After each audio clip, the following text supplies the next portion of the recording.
네, 반갑습니다. 황금농법 대표 박필입니다. 반갑습니다. 우리 지역에는 세종에서 그 복숭아 재배한 지역으로서 오늘 그 2024년 7월 11일 날 오후역인데 우리가 복숭아를 재배하는데 크고 때깔 좋고 물로 안 빠지는 거, 그죠? 복숭아가 커야 된다. 커야 되려 그러면 올해 지금 복숭아를 수확하고 난 뒤에 그 가지가 도장지가 안 나야 돼요. 수확하고 난 뒤에 복숭아를 수확하고 난 뒤에 도장지가 나면 왜 도장지가 발생하느냐? 지금 열매 가지는 아래 있고 열었던 가지는 위에 도장지 위에 있습니다. 가지는. 그럼 지금 봄순에서 열매가 달려 있는데 봄순에다 계속 영양제를 쳐주면 영양을 생산하면서 가지가 굵어지면 가지에 영양을 축적을 하고 복숭아 수확 다 했다고 영양제를 안 쳐버리면 어떻게 되냐? 도장지가 다 돋아버리고 내년에 봄순의 가지가 아래쪽에 있는 가지들이 영양을 못 먹어 가늘어져요. 그럼 내년에 복숭아가 작아지는 주 원인이 됩니다. 요것이 가을까지 지속적으로 해줘야만이 열매가 달렸을 때보다 연매집 횟수는 적게 해도 돼. 그런데 그걸 안 하는 순간에 나빠진다. 안 하는 순간에. 그리고 우리가 재배하는 이 복숭아가 지금 현재 우리가 잘못되고 있는 것은 봄에 냉해가 왔거나 전년도에 가지가 가늘었거나 이런 앞에 거에 지금 맞이하거든요. 지금에 좋아지게 하는 방법은 비료를 주거나 연매식에서 잎을 두껍게 하는 거고, 그 옛날 것이 전에 봄에 잘못된 거는 길이가 짧아져요. 꽃 필 때, 꽃 피고 난 뒤에 20일은 세포 분열기가 돼가지고 과실의 크기를 결정하는 데 영향을 줘요. 그래서 봄에 목매십이 2번 내지 3번 하락하는 게 그 차이거든요. 그럼 꽃이 크게 펴. 그럼 꽃이 크게 피면 목매 시비에서 꽃이 크게 피고 수정이 잘 돼. 벌이 많이 오고. 그리고 복숭아 꽃이, 사과 꽃이 70%에서 80% 개화됐을 때 꼭 영양제를 쳐줘라. 그래야만이 병이 안 생긴다. 영양이 없으면 일에 배가 고파서 잎 테두리에 물방울이 생겨요. 아침에 가보면 잎을 나오는 거 보시죠. 그 물방울 속에서 나온 게 뭐냐면 뿌리가 소화시킨 이 영양소 올라온 거죠. 그럼 그거는 그 속에 있는 거는 아미노산 단백질 영양이 나와요. 그 영양은 다른 곰팡이류가 잘 먹게 돼 있어요. 잿빛 곰팡이, 그 다음에 썩은병, 부패병, 뭐 이런 시드름병, 이런 병이 생기는데 그것들은 다 균이거든요.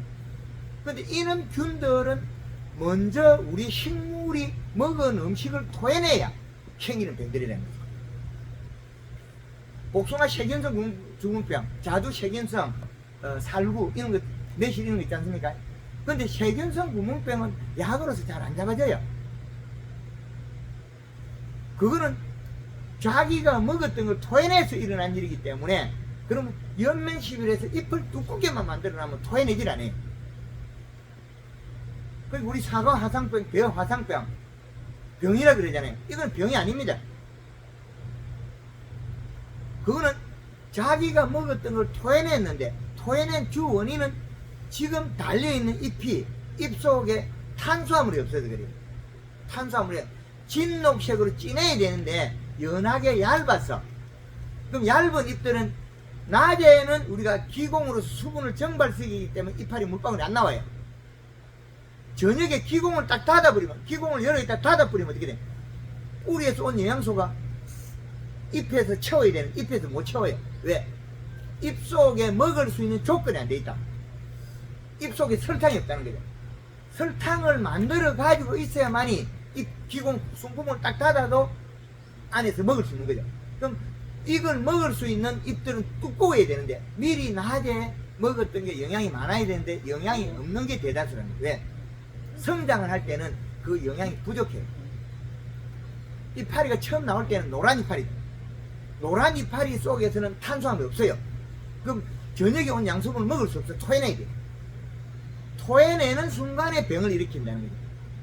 그것을 토해내는 걸 최소화시키는 방법이 연면 시비에 골드그린 골드칼라에 설탕을 섞었습니다. 설탕을 섞어서 가지고 입속에 탄수화물이 늘어나면 탄수화물 농도만큼 뿌리에 있는 양수분을 먹을 수 있다. 뿌리에 오는 양수분은 영양소가 이만큼 안 돼요. 그거는 농축을 시켜야 되거든요. 그건 많다는 거죠. 많은 걸 다 먹어낼 수 있는 비료값이 1.2. 최소치가 1.2 이상을 넘어가야 병을 안 합니다. 비료값이. 최소치가 1.2를 넘어가야 병을 안 한다. 그럼 우리가 복숭아 따고 비료를 안 하면 어떻게 됩니까? 복숭아 밭에 아침에 가면 이슬이 줄줄 내리거든요. 그럼 수지병으로 죽어버려요. 8월달, 9월달, 10월달 초에 죽는 복숭아들 많이 보셨죠? 그리고 진물이 질질 나와요. 그럼 진물이 안 나와도 죽어요. 그럼 비료가 없으니까 자기가 먹었던 걸 토해내요. 그 도장지도 나고. 그 나무들은 죽는 주 원인이 우리는 수지병이라 그러는데 그 이전에 배가 고파서 눈물을 흘렸다. 자기가 먹었던 걸 토해냈다. 토해내는 그 속에 영양소가 뭐냐? 뿌리가 적게 먹었던 질소분이라는 거죠. 질소를 먹고 잎으로 가져갔는데 잎은 왜 못 먹느냐? 이거를 먹으면 잎이 당도가 떨어지면 뿌리가 설사하게 돼 있어요. 이 구조가. 잎에 당브리스를 맞춰야 돼. 이걸 딱 맞춰놔야 돼요. 이게 맞춰야 되는데 이게 작은데 물이 들어가면 어떻게 됩니까? 당브리스가 안 맞으면 뿌리가 설사해가 미생물이 도망가 버려요. 옆에서 일해주던 미생물이 도망가 버려요. 그러면 영양이 안으로 들어오는 게 빠져나가 버려요. 영양소가. 그래서 잎은 항시 통통하게 진한 색으로 해놓으면 병이 없습니다. 그게 봄에는 연면시 외에는 방법이 없다는 거죠. 아무 방법이 없습니다. 그리고 우리가 복숭아가 달린 가지는 아래까지, 도장지는 우까지고, 우리는 열매가 달린 거는 아래까지. 그럼 아래까지는 영양을 계속 생산할 수 있도록 도와줘야 돼요. 왜 도와줘야 되냐면 식물이라는 거는 가지마다 여기에 키가 큰 놈이 햇볕을 많이 보고 남한테 이길 수가 있어요. 옆에 놈한테. 그러니까 무조건 오래 좀 잘못되더라도 나무는 키를 키워야 돼요. 그러면 아래 과실보다도 중요한 거는 키 크는 게 중요한 거예요. 그래서 우리는 키 크는 주 원인은 봄순에서 영양을 생산을 많이 하면 뿌리에서 봄순을 주는데, 그럼 봄순에서 처음에는 영양이 치다가 안 쳐버리면 어떻게 돼요? 영양생 생산 작게 하고 과실이 먹으면 잎이 얇아져요. 그럼 뿌리로 내려가는 양이 줄어들어. 그럼 어떻게 돼? 도장지를 뚫고 나가버려. 그럼 황금알 농법에서는 비료를, 요소 비료를 100평당 복숭아 농사 다질 때가 한 4포, 3포, 몇 포씩 주거든요. 그런데 도장지가 하나도 안 나요. 왜 그러냐? 연면십이라가 봄순을 살을 째야 봄순을 통통하게 살을 째면, 계속 살을 째야면 영양소가 봄순으로 계속 가요. 그 과실이 봄순에 달려있다는 거죠. 그죠? 그래서 과실이 커도 더 좋게 크는데, 비가 올 때는 어떻게 됩니까? 잎이 얇아질 걸 대비해서 미리 비료를 많이 충분히 줘놔요. 근데 우리는 비가 와서 나무가 컸으면 비에 거름이다 이러잖아요. 비에 질소가 있다. 다 뻥입니다. 그게. 배가 고프면 어떻게 되면 키가 커요. 배가 고파서 키가 크고 배가 고파서 웃자라는 도장지가 난 거지, 실질적으로 영양이 많으면 도장지가 안 나옵니다. 그리고 우리가 배웠던 걸 가짜로 배운 거예요. 우리가 봄에 심어 고추 따먹는 거 그 키가 크면 어떻게 합니까? 야, 저 집에 고추 키가 큰 거 보니 비료가 많다. 그거 다 거짓말입니다. 비료가 작아서 키가 크지, 비료가 많아서 키가 컸네. 비료 많이 주면 짜버지가 나지 않고 내가 죽어버려. 비료 더 주면 작아집니다. 비료 많이 주면 커지고. 근데 이 원리를 해석을 잘 못해가지고 우리나라 전체가 잘못되어 있는 거예요. 뭐 복숭아 밭에는, 자두밭에, 뭐 살구밭에는 미생물 좀 잘 안 주는데 미생물 그거 잘못 주면 농사 좋아져버려. 많이 주지도 않은 우리가 질소분인 고놈들이 와서 먹고 질소분을 먹으면서 일을 해줘야 유기물을 분해놓거든. 그래서 장가갈 때는 10번을 생각하고 우리 밭에 그 미생물을 줄 때는 11번 생각해라. 우리 곡식이 자라고 있을 때 미생물을 줄 때는 장가갈 때보다 한 번 더 생각해라. 그 말은 장애가 된다는 거예요. 장애가. 그래서 우리가 우리나라의 농업에 나와 있는 많은 자료들이 농업에 안 맞는 경우가 많습니다. 실질적으로 사용해보면 역시 한금을 농법 해보면 착오가 생길 수가 있어요. 그러나 그 최소치를 줄여가지고 거지. 계속 폭을 좁혀가지고. 그래서 우리 그 한금을 농법 회원들이 강원도부터 제주도까지 울릉도에서 백령도까지 이 폭을 우리나라의 기준을 만들어서 가르치는 거예요. 그래서 겨울에 마늘을 심었을 때는 이 시값이 기로는 2.7 이하. 그럼 봄에 우리가 자라는 과수 같은 게 2.5 이하. 봄에 3.0 올라간다 나쁘진 않습니다. 그리고 여름에는 1.8 이하. 가을에 심는 마늘, 양파 2.5 이하. 그럼 사계절의 비료량을 개발해놨다는 거예요. 그런데 수확 이후에 복숭아에 1.2에서 1에 안 맞지 1.3 정도, 1.5 미만 맞추면 되지. 그걸 갖다가 2점대를 올릴 필요는 없다는 겁니다. 그 최소치에 1에 안 맺을 정도는 유지해줘야만이 복숭아가 장애가 없습니다. 수확 이후에. 그 수확 다 했다고 끝이 아니라 수확 이후에 연면시비 해줘서 그 가지를 올게 열매 열은 가지가 내년에 또 열매 따먹죠. 복숭아. 그죠? 거의 단감이든 사과든 배든 뭐 꽃눈을 계속 매년 쓰는 게 있잖아요. 배 같은 거. 그럼 올게 복숭아 사과 그 배 꽃눈 만들었던 거. 그 내년에도 잘라서 따먹어요. 그럼 여기에 영양을 축적해야 돼요. 그럼 수확 이후에도 충분하게 잎을 두껍게 살을 쪄놔야 돼요. 그래 내년에 대과가 나와요. 근데 복숭아 다 따먹었다고 비료 안 주고 연면시비 안 하면 도장지가 냅다 돋아가지고 내년에 과일이 작아진다. 그리고 또 잘 얼어주고 체내 저장 양분을 확보 못했어. 단풍을 덜해도 장애가 일어나요. 그거는 수확 이후에 연면시비 안 하니까 도장지 난 나무들은 장애가 일어납니다. 그럼 그 다음에는 나무가 띠빡띠빡하게 돼. 꽃도 막 빨리 피고 늦게 피고 막 이렇게 뒤죽박죽이 돼.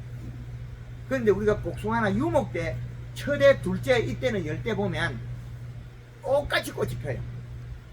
똑같이 핀다. 같이 핀다. 그거는 체내 저장 양분 축적량이 많아서 그래요. 그거는 가을까지 복숭아가 없으니까 계속 우리가 관리해요. 영양제 치주고 뭐 비료도 맞춰주는데 수확 딱 들어가면 복숭아 따먹기 시작하면 다른 것도 딸 일이 많은데 이거 따먹은 거는 등한시한다. 그건 내년 농사가 잘 안 되게 됩니다. 그래서 오늘 7월 11일 이후에 우리는 이 가원에 우리가 열매 안 달리 수확한 거는 체내 저장 확보 차원에서 연면 시기를 한 달에 두세 번만 해주면 되는데 열매 달린 거는 더 자주 해줘야 되겠죠. 비가 오기 때문에 잎이 얇아지기 때문에 더 두께를 유지해야 된다. 그런데 이제 요소 주라 그런다고 갑자기 안 주던 사람이 요소를 주면 당도가 올라갈 것이냐 싱거워질 수가 있어요. 그래서 그런 농가들은 NK를 줘야 돼요. NK를. 그런데 NK를 줘도 완벽하지 않습니다. 왜? 잎이 안 두꺼워진 상태에 비료를 먹으면 비료가 소화를 못 시키거든. 그래서 봄부터 계속 해오던 농가들은 지금 하면 그대로 가면 복숭아가 뭐 당도도 좋고 꼭지도 안 떨어지고 단단하게 다 되는데 지금 오늘 당장 해가지고 한 열흘 뒤에 20일 뒤에 따는 게 완벽하게 되라 하면 그건 저 완벽하게 못합니다. 제가 실력이 없어 그런 게 아니고 봄에 연면십이 제대로 안 되는 건 꼭지가 약해요. 황금을 놓고 한 것들은 복숭아 땡기면 안 떨어지죠. 복숭아 봄 섞을 때 땡기면 어떻게 돼? 가지가 찢어져 버려.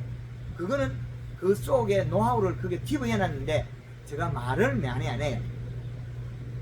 그 말을 또 가르치면 그게 너무 복잡하게 또 나와요. 그러면 복숭아 단단하고 꼭지가 야물다. 그러면 그거는 딸 때도 영향을 미친다. 복숭아 안 빠지니까. 그렇게 그 꼭지를 단단하게 붙여야 체내에서 오는 영향을 많이 땡겨요. 근데 꼭지가 약하게 붙은 것들은 체내에 있는 걸 적게 땡기고 도장기가 많이 가요. 지가 막 못 먹는다는 거죠. 그 봄에 어쩌든지 연면시배가 꼭지를 단단하게 만들어 가지고 세포 분열을 많이 시켜요.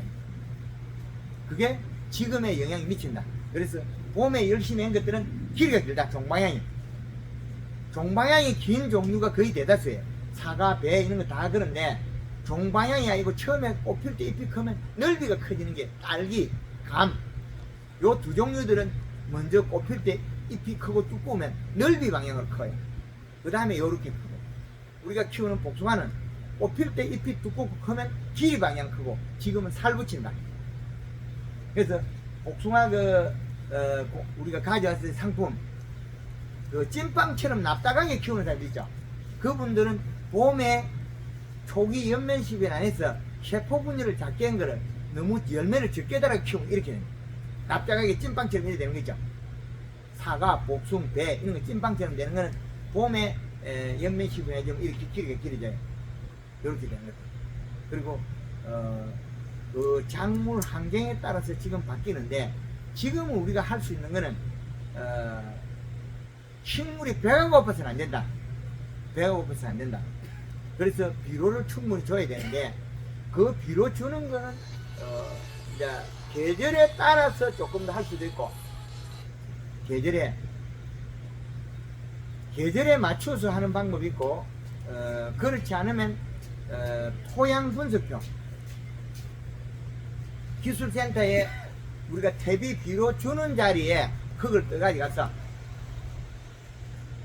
비료 그런데 흙을 뜰 때도 이만큼 파내고 하면 안 됩니다. 한 뼘이나 이렇게 파내면 직각으로 요렇게 딱 절벽을 잘라내고 그 다음에 두부처럼 딱 잘라 요걸 가져가야 되지. 그리고 세 군데 네 군데 섞어 가지가 마라. 좋은 자리 보통인 자리 나쁜 자리 세 개 따로 가져가서 분석해라. 과거하고 다르다는 거지. 그래서 분리해서 우리가 그에 맞는 시기량 해라.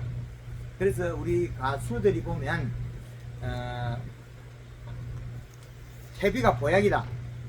퇴비가 절대 보약이 안 됩니다.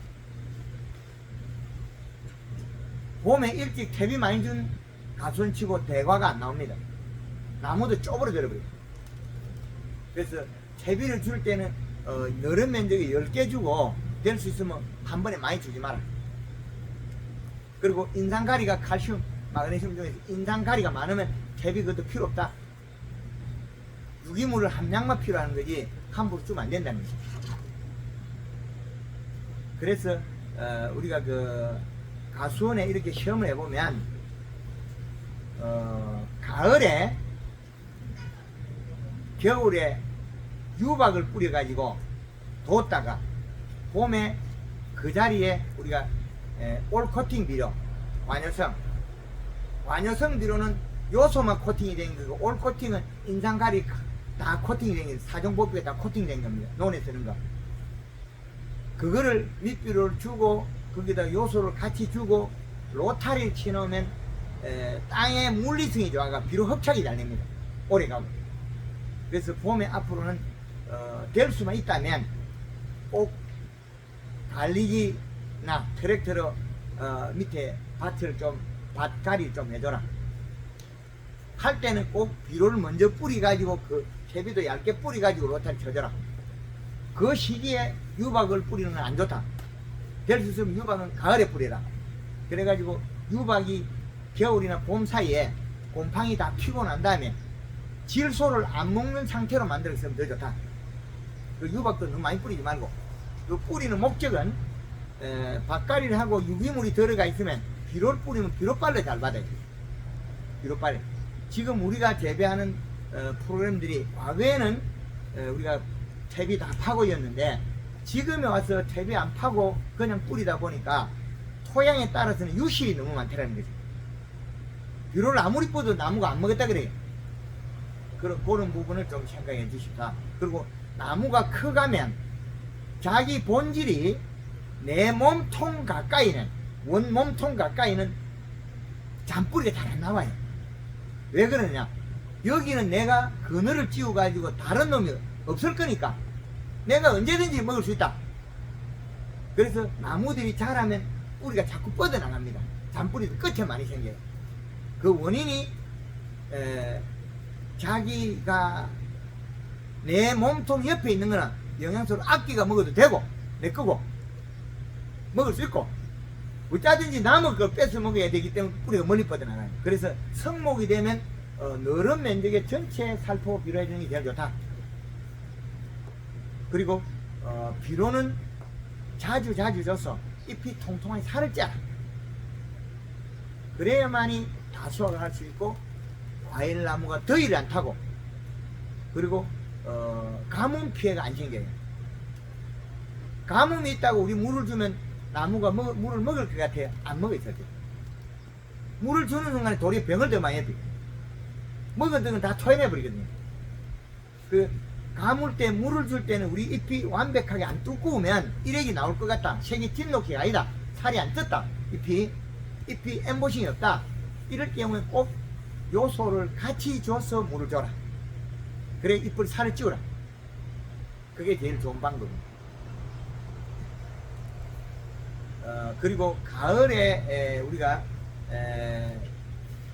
가을에 9월달, 10월달 되면 10월 초 되면 이미 복숭아 낙엽이 떨어져요. 그럼 그 전에 우리는 단풍 들이게 해서 영양을 공급해서 단풍을 들여야 돼요. 그 체내 영양 확보해야 돼요. 그래서 수확 이후의 관리가 아주 중요합니다. 수확하고 있는 나무들은 겨울에 잘 안 얼어죽고 비료를 주고 먹이는데, 수확한 놈이 또 수확 먼저 했는 겨울 얼어주고 관리를 안 하니까 비료도 안 주고 영양제도 안 쳤다는 거예요. 그래서 수확하는 늦게 하는 나무들은 겨울에 잘 얼어 죽는 예가 잘 없어요. 그 전까지 비료 주고 영양제 주고 계속 관리를 한다. 그런데 수확한 놈은 아무것도 안 주고 나니까 어떻게 도장지가 나면서 자기 몸의 영양소가 도장지로 빠져나가 버립니다. 도장지가 굵고 좋다고 해서 체내 제장이 축축되는 게 아닙니다. 우리가 나무 가지를 굵은 것들 잘라가지고 끝에 침 발라서 불어보면 바람이 숭숭 새요. 근데 바람이 숭숭 새는 그거는 안에 목질부고, 영양은 어디에 축적해야 되냐면 나이테. 그러면 올 봄에 작년에 만들어놨던 나무 나이테 하얀 거는 안 씁니다. 그거는 붉은 진액으로 막아버려요. 안으로 영향 안 흘러. 나무 가지가 굵다고 해서 영향을 안 줘요. 그리고 올해 만들었던 나이테 하얀 부분, 그 봄에 한 5, 6월 달에 전년도에 쓰던 거 막아버리고 올 봄에 영양이 왔다 갔다 하면서 잎에서 내려가면서 쏙 살을 찌워요. 껍질과 목질부 사이에 생성청, 살을 찌운 그 부분이 저장 양분의 공간이에요. 저장 양분. 그럼 그 부분의 저장 양분이 되려면 우리 수확 이후에 연면 시비를 충분히 해주지 않으면 안 된다는 거예요. 수확 이후에 영양을 계속 줘야만이 그 잎에서 하엽에 복숭아 여러 가지 잎은 아래쪽에 있어요. 그게 영양소가 뿌리로 내려가야 데려온다. 식물은 내려가야 되는, 무조건 내려와야. 근데 동물하고는 달라요. 각 부위가 따로따로 논다는 거죠. 각 부위가 위치마다 완전히 다르게 놀아요. 그렇기 때문에 이 완전히 따로따로 노는 요놈을 같게 만드는 방법은 우리는 수확 이후에 연면식을 계속 해줘야만이 내년에 체내 지장량분은 어디에 축적되냐면 나무 작년에 가지 나이테가 만들어진 거와 올게 껍질 사이에 새롭게 만들어진 하얀 부분, 목질 부분, 거기에 저장을 합니다. 그거를 잘 저장하기 위해서는 우리는 가을까지 연면식하고 비료 줘야 된다. 그래야만이 가을에 일액이 안 맺어서 8월, 9월 달에 나무가 죽는 일이 없다. 죽는 거는 주 원인은 비료를 적게 해줘서 일액을 맺어서 일액 속에 있는 아미노산 단백질이 나무에 묻으면 그 나무 묻은 자리에 균이 발생해요. 요 영양소를 먹고 요 놈이 생겨가지고 나무를 뚫고 들어가서 나무 껍질 밑에 우리가 영양이 왔다 갔다 하는 청을 먹어버려요. 그것이 먹어버리면 상처를 치료한다고 진액이 나오는 게 그 원리다. 그리고 봄에 한 5, 6월달 돼서 나뭇가지가 하나씩 죽는 거 있죠. 그게 원인이 전년도에 일어난 일이다. 이제 해석이 됐습니까? 조금 알 것 같아요. 저기지? 근데 그게 그 우리나라에서 보면 화상병도 국가에서 돈을 들여가지고 나무도 베내고 엉뚱한 일 하죠. 그럼 화상병은 나뭇가지 요를 일러 선 놈 있죠. 요것만 죽거든요. 그 요것만 잘라봐도 괜찮아요. 화상병은 여기서 일액이면 요리 타고 내려온 거거든요. 나뭇가지에. 그럼 화상병은 나뭇가지 전체에 일어난 일 아니에요. 누운 가지는 이파리 물이 요리 떨어지니까 안 생겨. 옆으로 누운 가지는 사과나무 요리 잎이 났잖아요. 그럼 잎이 났기 때문에 화상병이 일어나도 몇 개 안 일어나요. 왜? 요 성가지만 화상병은 균의 이름이에요. 균의 이름이다. 근데 그거는 잎 두께가 얇아서 생긴 병이기 때문에 그거는 크게 생각할 필요 없어요. 그리고 여름에 또 비료가 작아가지고 나무에 일액이 타고 내리면서 여기 생기는 불안병 썩어요. 사과나무가 이 껍질이 썩어요. 그건 불안병. 그 이름도 많아. 성도 많고. 근데 병이 아닌 것을 병으로 여기는 경우가 더 많다는 거죠. 그건 영양으로 처리할 수 있다. 좀 있으면 김장 심으죠. 김장 심을 때 살충제가 마늘에는 필요가 없어요. 마늘, 쪽파, 대파, 모자리파리 있잖아요. 그건 필요가 없어. 그거는 필요 없는 걸 약을 뿌린 거다. 왜? 심어놨을 때 비료가 작아서 일액이 타고 내려온 거죠. 일액이 타고 내려가지고 우리가 균이 의해서 사가버렸단 말이에요. 그럼 균이 사가버리면 여기 썩었으니까 냄새 꼼꼼하게 나니까 그때 고자리파 알을 깐 거예요. 그 왜 알을 깠느냐? 근데 참깨나 들깨 같은 건 고자리파는 안 깝니다. 왜? 뿌리가 썩어도 마늘을 위에 거 먹을 게 있거든. 쪽파, 마늘, 대파, 양파. 요것도 뿌리가 썩어도 위에 거 먹을 수 있어요. 그 고자리파리가 그 알을 까가지고 그 위에 있는 그 양파나 쪽파나 대파를 깔아 먹을 수 있거든요. 처음에는 뿌리에 냄새나는 그게 갔어.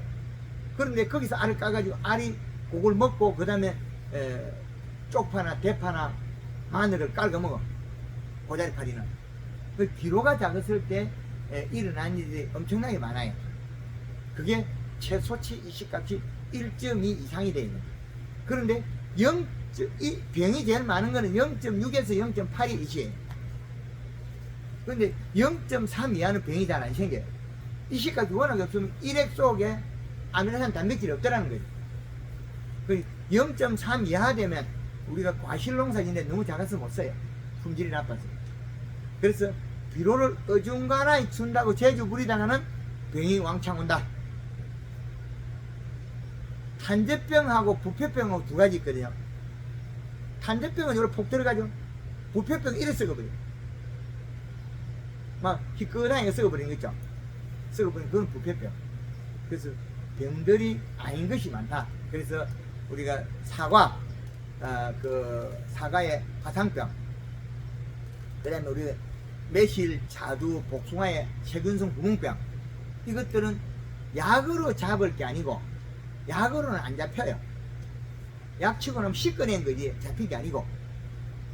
그리고 비료를 충분히 주고 연면십에서 잎을 두껍게 만들어가 일액을 안 맺게 하면 괜찮아요. 그 세균성 구멍병 안 생기게 하려면 아침마다 풀로 돌리고 이파리에 있는 물을 씻어버리는데 일액. 지가 맺은 이슬을 씻어버리면 병이 안 와요. 근데 비가 계속 올 때는 세균성 구멍병이 없어요. 비가 오다가 딱 그쳐버리면 또 세균이 오시거든요. 그놈은 순간적으로 속도가 엄청 빠르거든요. 성장하는 게. 균 자체가. 엄청나게 빠른 속도로 녹이가 먹고, 그 다음에 그 이상 못 녹이가 먹죠. 그럼 죽어버려요. 그럼 구멍만 동그랗게 빡 나죠. 동그랗게 구멍만 딱 나버려요. 그래서 그거는 종류가 달라요. 그래서 미생물이라는 것들이 종류가 다양하게 있습니다. 그래서 우리 사람에게도 도움이 되기도 해가 되기도 하는 미생물이 많아요. 그 미생물들은 식물에 가해를 하는 미생물, 동물에 가해하는 미생물, 이 다양하게 있는 거죠. 그래서 우리가 많이 불편하게 여기는 것은 식물에 가해를 하는 미생물 중에서 직접 뚫고 들어가는 탄저병은 균이기 때문에 이건 뚫고 들어가는 놈이고, 우리가 약을 쳐서 죽여야 돼. 그러면 언제 죽여야 되느냐? 비 오기 전에 친다고 얘는 완벽하게 잡을 수가 없어요. 비 오고 난 뒤에 치도 잡히는데 이 껍질이 얇은 건 뚫고 들어가면서 안 된다는 거죠. 단감 같은 거는 가을에 가면 껍질이 되게 두꺼워요.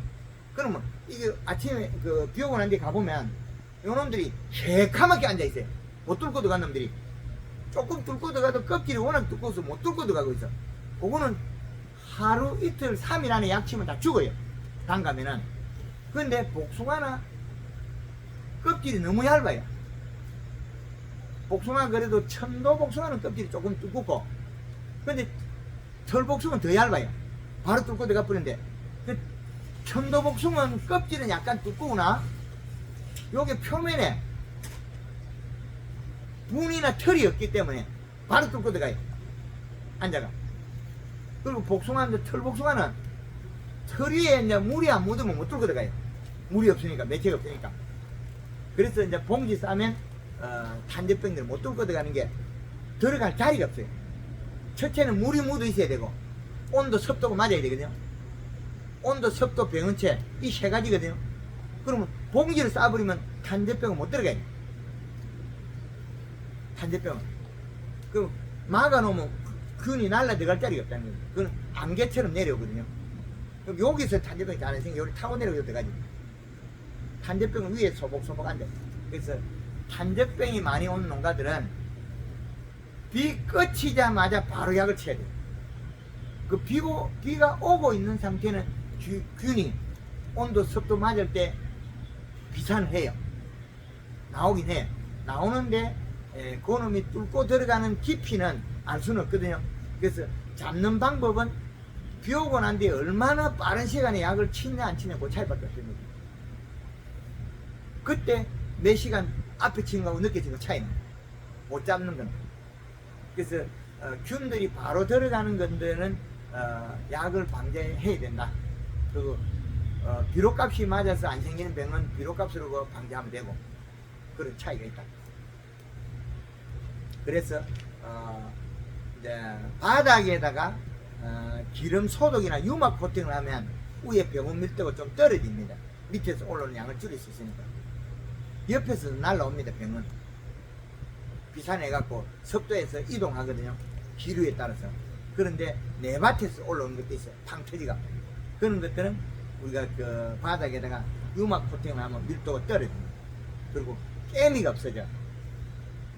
개미가 없어지면 우리가 진딧물이라든지 이런 줄어지는 병들이 많습니다. 깨미가 병을 감염을 많이 이동시켜요. 저끼리 묵고 산다고 서로 도와주고 산다. 근데 개미를 없애면 병의 밀도도 많이 떨어집니다. 그런 부분을 우리가 계속 여러 가지를 겸해서 해야 되는데, 농작업 중에서 제일 중요한 게 잎을 두껍게 해라, 그 다음에 비료량을 맞춰라. 이 두 가지는 뗄 수가 없습니다. 그리고 방제약은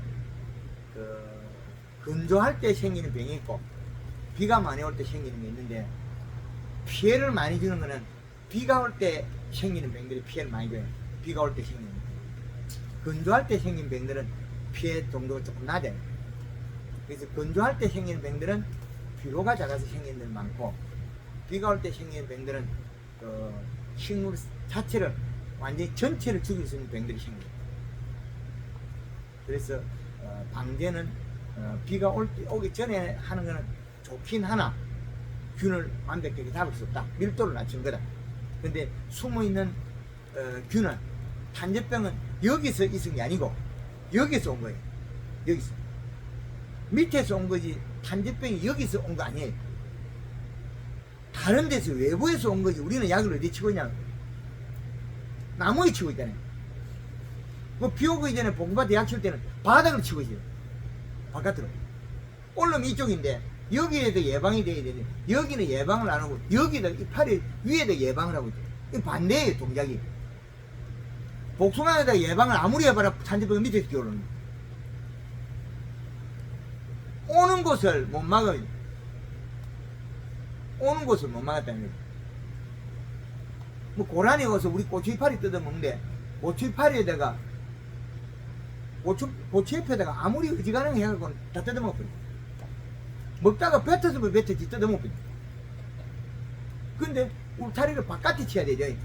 그럼 바깥에다가 해태망 치가지고 하면 고라니가 안 들어와요. 그런데 우리 고추에다가 뭘 해놓으면 금방 씻겨버리고 또 나잖아요. 그럼 또 고라니 와서 금방 뜯어먹다가 씹어보면 뱉어버려요. 그럼 또 뜯어먹은 거잖아요. 그렇기 때문에 탄저병 약을 우리가 분명히 쳤는데 나무에만 열심히 쳤지 탄저병이 오는 데서 못 잡은 거죠. 그러니까 오는 자리를 역으로 땅을 잡아야 되는데 땅에는 안 잡고 나무에도 열심히 약 치고 있는데 탄저병이 잡히겠죠. 그럼 오고 난 뒤에 잡아야 돼요. 그거는 오고 난 뒤에. 그래서 오고 난 뒤에 잡는 것보다는 그 계절에 따라서는 바닥에다가 기름 소독을 하든지 유막 코팅을 미리 해놓으면 병이 많이 잡혀요. 그 유막 코팅은 이제 제가 개발한 건데 그거는 물 500리터에 식용유 한 말 18리터나 많게는 두 말 한 36리터 해야 된다. 거기다 퐁퐁을 한 4리터 정도 3, 4리터 이어서 기름을 완전히 섞어서 뽀얗게 만들어 가지고 바닥에다 살포해 버리면 벌레도 없어지고 충도 없어지고 뭐 이런 곤충들이 다 기피해. 그리고 여기에 있던 것들이 조금 비 오기 전에 해놓으면 녹아내리면서 다른 균들을 갖다가 포장을 해서 죽여요. 그리고 이제 기름 소독은 유튜브에 남도촌놈 신태수 씨가 개발한 건데 그거는 물 500리터에 식용유 2.5리터인데 요걸 뭐 안 해본 사람 경험 없는 사람 반만 해라. 1.25리터. 그리고 과실이 큰 데는 쓰면 안 되고 아주 그 고추라든지 그 다음에 감자라든지 무라든지 배추 해가 없는 것들 그런 것들 시금치 같은 거 그런 괜찮다. 남는다고 두 번 세 번 치면 안 된다. 그거는 25말에 1.25리터나 2.5리터나 거기에다가 퐁퐁은 한 2.5리터는 이제 한 3리터여라. 그래서 뽀얗게 된 걸 가지고 살포해라. 그 살포할 때 골드 그린이나 설탕, 영양제는 같이 혼합해야 된다. 근데 일반 농약을 쓸 필요는 없다는 거죠. 같이 그게 균 역할, 충 역할 하기 때문에 그걸 갖다 고추밭에 한번 치고 그 다음에 일반 약 한번 치고 일주일 간격하면 병이 많이 밀도가 떨어집니다. 그렇죠. 또 고추밭에는. 그래서 질통이 할 때는 50cc에 100cc 퐁퐁이나 100cc에 100cc 하는데 두 번, 세 번 남는다고 두 번 살포하면 장이 일어난다. 한 번만 살포해라. 그래서 그거는 영양제, 골드그린이나 칼라, 설탕을 혼합해야 되는데 농약은 안 해도 된다.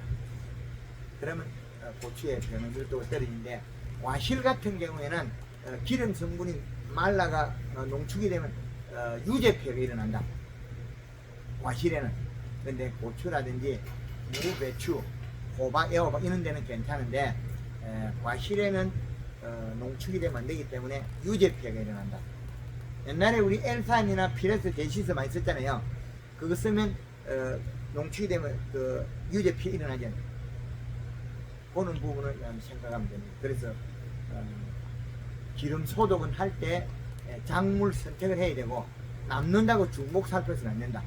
그리고 영양제도 남는다고 중복 살포하면 잎이 고실라져요. 중복 살포하지 마라. 그렇게 맞추면 됩니다. 그래서 지금에 따는 복숭아 있고 더 뒤에 따는 복숭아 있다면 더 뒤에 따는 복숭아들은 충분히 비를 주고는 게 좋다. 그래서 비가 오면 잎이 얇아진다. 얇아지면 더위를 탄다. 그럼 과실이 과피가 경화가 돼가 성장을 못하는 경우가 많습니다. 그리고 비가 오면 또 잎의 영향도 내려갔다가 영향을 가져오면 울컥울컥 자라면 꼭지가 빠지는 것이 생기거든요. 그건 지금에 일어난 일은 아니다. 꼭지가 빠지는 게 수정이 안 된 것도 있고 헷갈이 되는 놈도 있고, 수정이 안 된 거나 헷갈이 된 것들은 거의 과실이 벌어집니다. 수정 안 된 것도 낙과되고 헷갈이 된 것들은 낙과된 것들은 복숭아나 자두나 매실 이거를 깨보면 핵 속에 씨가 씨눈이 없어요. 핵 속에 씨가 씨눈이 없어. 그래서 꽃 필 때 연면시비 해갖고 그걸 막으려 그러는 거예요. 꽃 필 때. 꽃 필 때 곰팡이들이 안으로 들어가는 경우도 있어요. 과실 속으로. 그래서 꽃이 7, 80% pis을 때 연면시비 해주는데, 연면시비 속의 영양과 설탕이 병을 방제를 한다. 곰팡이 발생을 막아낼 수 있습니다. 그 정도는 좋은 방법이다. 그렇게. 지금 뭐 우리 그 복숭아 어떻습니까? 작황은 괜찮아요? 밭이래. 예. 지금 지금 괜찮으세요? 어떻습니까? 저는 괜찮은데 탄저병에 대해서 그 탄저병 좀 전에 얘기했잖아요. 탄저병은 복숭아에서 오는 게 아니고 여기서 온다고. 여기서. 그런데 오는 시기가 온도. 공기 싸면은 대부분 탄저병이 위해지잖아요. 예. 근데 공기 싸면은 안 와야 될 거 아니에요. 예. 근데 나중에 수확할 때 보면은 그 중간중간에 탄저가 다 걸려가지고 그러면은 일찍 온다는 얘기인데 탄저병이. 맞습니다. 일찍 옵니다. 그러니까 그 시기. 아주 일찍 옵니다. 온도에 과거에는 탄저병이 근 6월달에 왔는데 이제는 탄저병이 4월달에 오더라고요. 탄저병이 4월달에 와요. 예. 탄저병이 더 빨리 돕니다. 이제는. 그리고 그게 온 자체가 복숭아가 천도복숭 같은 경우에는 뺀질이가 되게 안 보여요. 색깔이 나기 때문에. 그걸 어릴 때 풀을 때 보면 돋보기를 확대하면 보여요. 그리고 우리가 단감이나 사과 같은 거는 가을에 이렇게 성숙했을 때 오거든요. 그럼 온 거 자체를 보면 까만 점이 우리가 끄름처럼 보여요. 돋보기 확대해 보면. 이쑤시개 같은 거를 이렇게 밀면 밀려가요. 뚫고 들어간 놈도 있고, 또 여기 뚫고 들어가면 이렇게 들어가요. 그 껍질이 두꺼운 것들은 요거 살짝 들어가도록 단감 같은 거 약을 치면 방제가 돼요. 감 같은 거는 또 탄닌이 많아가지고 지 스스로 균을 갖다가 못 오게 하는 장점이 있어요. 탄닌. 그래서 복숭아에도 털분 맛이 있고 자두에도 털분 맛이 있는데, 이건 탄닌은 세균을 방지하는 자기 방어 물질이거든요. 방어 물질. 그래서 맛없는 복숭아는 털털하거든. 그런데 세균이 과거보다 훨씬 빨리 옵니다.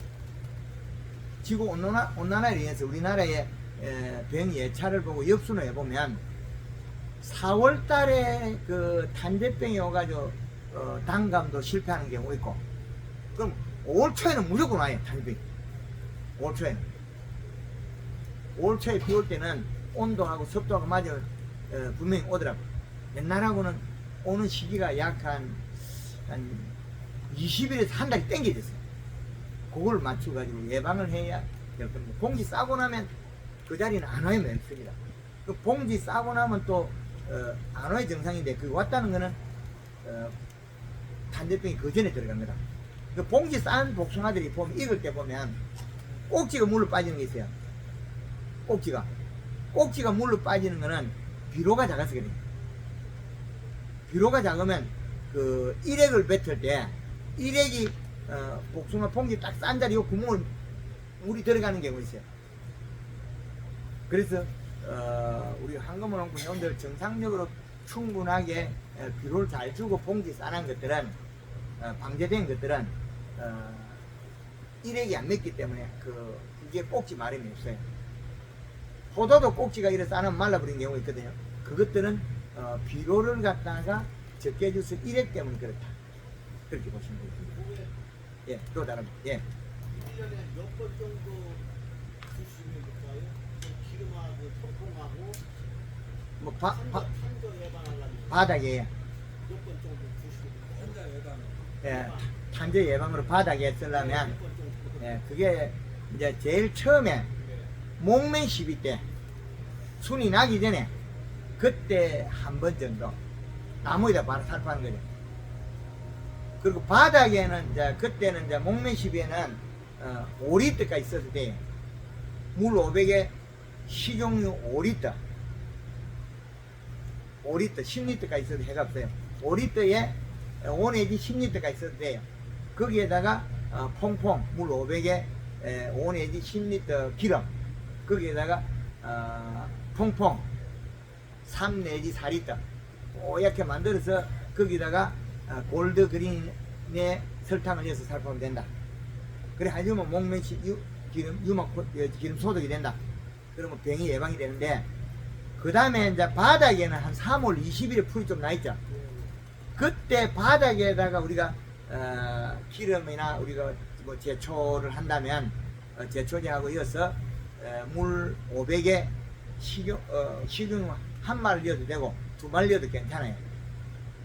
거기다가 그 다음에 퐁퐁 한 3 내지 4리터 넣고, 그 다음에 제초제 넣고 살포하면 풀도 죽고 바닥에 있는 이런 그 응애라든지 이것들이 나무에 없습니다. 그리고 그때 해놓으면 내 가원에 그 나방도 줄어들고, 여기 살던 놈이 나중에 계속 거기 살고 보니까, 그럼 노린재도 거기 살던 놈이 거기 살아. 그렇게 하고 나니까 병이 안 생겨요. 나무 내주는 거하고 바닥 찌르는 거하고 기름 차이가 엄청나네요. 그렇죠. 그 겨울에 이제 유막 코팅하는 거는 물 500에 한 말통, 500에 그 18리터, 거기다 퐁퐁 한 3 내지 4리터여서 식을. 폭풍은 같은데 기름 차이가 엄청나다니. 그렇죠. 맞습니다. 기름 농도에 따라서 바닥에 있는 균이나 충이 기피하고 없어지는 농도가 많으니까, 농도에 따라서. 그래서 겨울에 이제 12월 초에 얼음이 얼고 난 다음에 유막 코팅을 하면 겨울에 동해를 막아낸다. 탈수, 동해. 그리고 깍지벌레 같은 것들이 많이 죽어요. 근데 우리가 보통 3월 말쯤이나 20일쯤에 저거 하잖아요. 기계이지 하잖아요. 예. 그거하고 좀 문제가 없는 거예요? 황금을 넣으면 기계질 잘 안 쓰죠. 아 그래요? 예. 그때는 이제 기름 소독 정도에서 기름으로서 방제를 해버리니까, 겨울에 더 중요한 건 우리가 겨울에 제일 중요한 게 우리가 동해거든요. 탈수. 그 탈수를 겨울에 미리 그 막아야지. 첫여름이 일고 난 다음에 유막 코팅. 그러면 나무에 붙어있던 그 기생하던 깍지나 이런 벌레들 있잖아요. 그때는 아직까지 깊이 안 들어갔거든. 그럼 살포해가지고 기름이 타고 들어가 죽여버려. 그러면 12월 달에 하면 거기서 수용료 한 마리에 펌프 4리터 정도? 예. 그래서 나무에 살포해주면 된다. 그것도 남는다고 중목 살포하지 마라. 한 번만 살포해. 그러면 이제 복숭아나 사과 같은 거는 눈이 털로 보호되어 있어요. 털로. 그 조개 껍질식으로 되어 있는 거, 자두 이런 거 다르거든요. 털로 되어 있는 것들은 너무 많이 살포하면 털로 타고 들어가요. 그런 것도 있고, 털로 되어 있는 눈들이 죽는 경우들이 많아요. 왜 그러냐면 이 털에 일액이 맺혀가지고, 일액, 그 뭐 8, 9월 달에 비료가 작아서 잎에서 일액 맺은 게, 일액이 맺어가지고 눈이 죽은 경우가 많아요. 사과 같은 거는 꽃눈이 크거든요. 그런데 가을에 비료가 적으면 꽃눈 속으로 일액이 들어가서 일액 속에 있는 아미노 단백질이 균을 발생시켜 눈을 먹어버리는 경우가 있어요. 그럼 가을에 이미 눈이 녹아버리고 없어요. 근데 가을에 사과 눈이 녹아버리고 없는데 겨울을 지나고 봄에 없어졌다 그러거든요. 원인이 바뀌고 반대예요. 가을에 비료가 적어서 꽃눈이 녹아가 없어졌는데, 그건 꽃눈이 크기가 여름에 결정했거든요. 커졌는데 그럼 여름에 큰 꽃눈을 크게 만들 때와 가을에 일액을 맺을 때 날짜가 달라요. 비료가 없어져 버린 거예요. 그래서 꽃눈이 녹아 없어지는 경우가 있습니다. 복숭아도 꽃눈이 가을에도 죽을 수도 있어요. 가을에도 눈이 쭉쭉이가 될 수 있어요. 쭉쭉이가 될 수 있다. 그 말은 나무가 비료가 적어서 일액이 맺으면 그 일액 물방울 속에 들어있는 아미노 단백질이 복숭아 꽃눈에 들어가 버릴 수 있다는 거예요. 눈에. 나 같은 경우에는 한 12월 달에 12월 겨울에 주저를 떼줘요. 예. 주저를 주고 이게 섞고 난 다음에 한 번 주거든요. 예. 보통 1년에 2번, 많이도 3번인데 예. 그 적다는 생각을 하시는 거네. 저한테 물어보면 안 되고 아, 척전기를 꽂아가지고 과학연구회지 중문법으로 하면 끝이 없거든요. 이 척전기로 맞춰야 돼요. 척전기를 누르면 스위치 켜자마자 이거 한 5초 안에 들어와요. 그러면 여기 끝에 요 센서가 요 끝에 있어요. 봉이. 그럼 요 센서 봉에다가 손을 잡고 눌러도 여기 척전기가 나와요. 땅하고 같다는 거죠. 접촉이 되니까. 그러면 이미 여기는 수분이 99.9가 나와요. 99.9. 그럼 이 식값이 0.92가 나와요. 비로 더 줘야 돼. 이걸 꽂아가지고 척정치를 맞춰가지고 우리나라에 재배되는 작물을 계절별로 기준을 나눠놨어요. 아주 과학적이죠. 주묵국에서 벗어나는 방법, 요 방법밖에 없습니다. 수분은 35에서 45%. 그러면 얘는 다 알고 있어요. 사용을 하고 안 하고 그 차이를. 척정기 좋지? 85만 원이에요. 네? 그게 이제 복숭아 유목 때 심어가지고 봄에 채비 주고 비료 주다가 그 2, 3년 크다가 팩 죽어버린 거 있죠? 그죠? 그 비료가 없어서 죽어본 거예요. 이 식값이 낮아가지고 0.6에서 0.8 정도 어중간하게 비료가 있는 거예요. 그러면 요 놈이 그 먹었던 걸 토해낸 거죠. 일액. 그게 물이 쫙 묻으면 갑자기 팩 죽어버려요. 마르니까. 예, 그 영양소가 여기 묻어 있으면 균이 뚫고 들어가 버립니다. 그러면 요 놈을 금방 죽었을 때 잘라보면 나무 피부만 죽었지 뿌리는 살아있어요. 피부만 죽었어요. 그거는 일액이 뚫고 들어간 거예요. 그런데 수지병이나 뭐든 하는데 그건 약으로 방지하는 게 아니고 비료를 줘서 일액을 안 내줘야만이 안 죽어요. 우리는 장마 이후에 비가 많이 해서 죽었다 그러거든요. 말은 맞아. 물 많아서 예, 물이 많이 죽었다. 그 거짓말입니다. 우리 황금어농법에서 작년에 의성에서 아침에 가니까 고추가 요만큼 목만 쏙 내놓고 있거든요. 고추밭에 모가지만 내놓고 있으면 그 다음날 죽어야 되잖아요. 비 끝나면 고추 다시 따고 있어요. 그런데 왜 그러냐? 고추가 비 오기 전에 비료도 충분히 있고 연면 시비에다가 설탕을 더해가지고 살포해낸 거죠. 입속에 탄수화물이 많고 단단하다는 거죠. 그러면 고추가 요 목까지 물이 들어도 괜찮아요. 그 두덕이 잠긴 고추들은 절대 안 죽어요. 우리 일반 고추 재배하면 고추밭에 물 들면 거의 다 죽죠. 물이 이래 두둑으로 올라가면. 근데 황금알 농법에는 고추밭에 물이 들어도 안 죽게 만들어버려요. 우리가 지금 잘못됐던 걸 다 찾아내서 분석해서 가르쳐 주는 거죠. 여러 가지 각도로서. 그래야만 우리가 농업에 좋은 기술이 나오거든요. 그게 새로운 기술이 많이 유튜브에서 황금알 농법 방송이 되어 있다. 그건 어디까지냐? 강원도에서 제주도까지, 울릉도에서 백령도까지, 그 전체를. 그걸 다 풀어가지고 했지. 재료사 지시는 분인데 예. 대나무는 그런 뭐 배에, 나무가 죽고 나서 캐내고 나서 다시 심잖아요. 예, 식재를 하면은 대나무는 잘 살아요. 그래서. 예. 근데 고추가 나면 잘 죽습니다.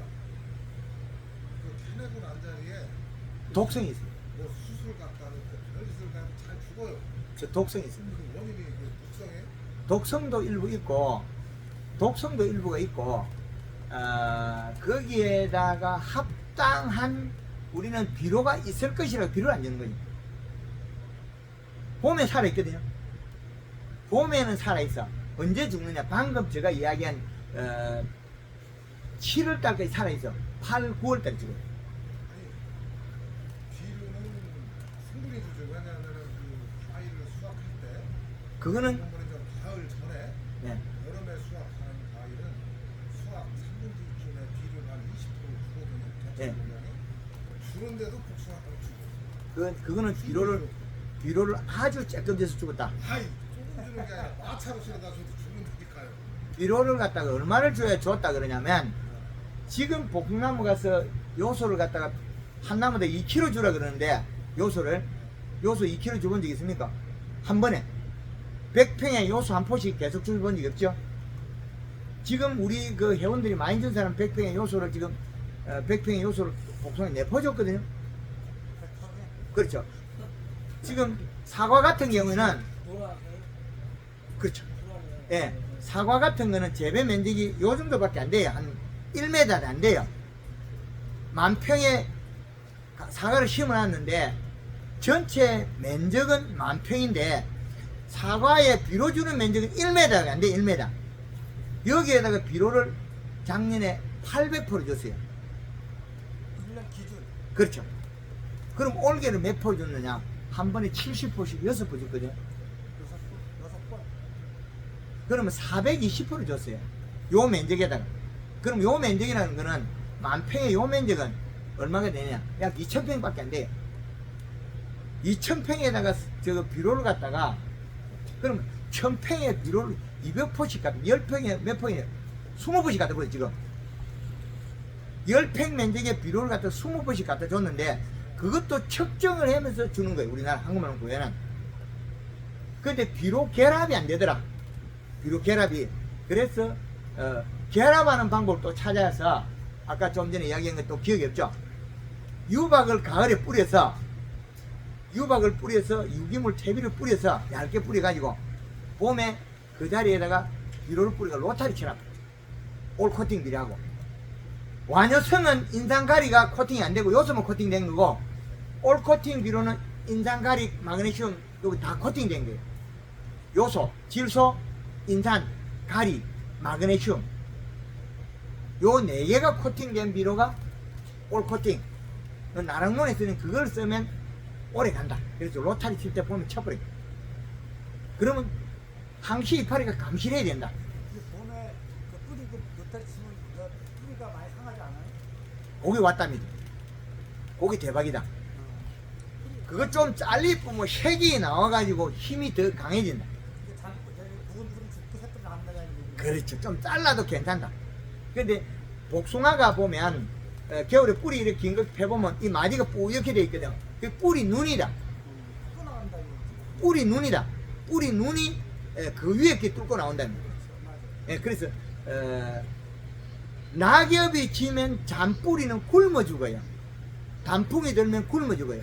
잔뿌리는 언제 죽느냐? 굶어서 죽는다. 잔뿌리는 굶어서 죽는다. 그게 우리가 가지를 자르거나 도장지 자르도 굶어 죽어요. 근데 우리 어른들이 옛날에 밭둑에 있는 나무가 많이 크면 껍데기를 홀랑 까버리죠. 근데 껍질만 까가지고는 안 죽고 나무 속살을 약간 파해 죽어요. 왜 그러니까 살점을 좀 벗겨 주고요. 껍질과 목질 사이에는 약간 점액질이 있어요.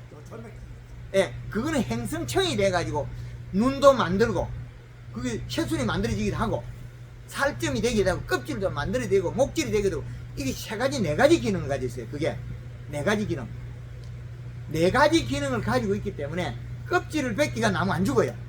아니 목질부를 약간 깎아가지고 살점을 못 만들게 만들어야 행성층을 못 만들게 만들어야 내려가는 게 없어서 굶어 죽어요. 기름기 없애라는 얘기예요. 그렇죠. 예, 예. 안에 있는 그걸 벗겨야 돼요.